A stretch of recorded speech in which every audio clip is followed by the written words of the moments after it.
সাদিয়া, দেখ পুরো গ্রাম কেমন আলোয় ঝলমল করছে। রমজান মাস কত সুন্দর না? আর আজকে দাদুর কাছে বসে ইফতারের গল্প শুনবো। রমজান শুধু রোজা রাখা নাই, বরং মানুষের পাশে দাঁড়ানোর মাস। রাহিম, এটা তো অনেক পুরনো লণ্ঠন। কিন্তু এটা এখানে এল কিভাবে? চল দাদুর কাছে নিয়ে যাই, হয়তো উনি কিছু বলতে পারবেন। এটা খুবই পুরনো।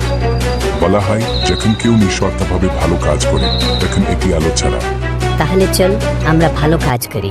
উফ, এই বয়সে এত ভারী পানি তোলা খুব কষ্টের। খালা, আমরা আপনাকে সাহায্য করি। এই নিন, আপনি একটু বিশ্রাম নিন। তোমরা সত্যি অনেক ভালো বাচ্চা। আল্লাহ তোমাদের দোয়া কবুল করুন। দেখ রাহিম, লণ্ঠনটা একটু একটু করে জ্বলছে। আম্মু, আমরা ইফতারের কিছু অংশ গরিবদের সাথে ভাগ করতে চাই।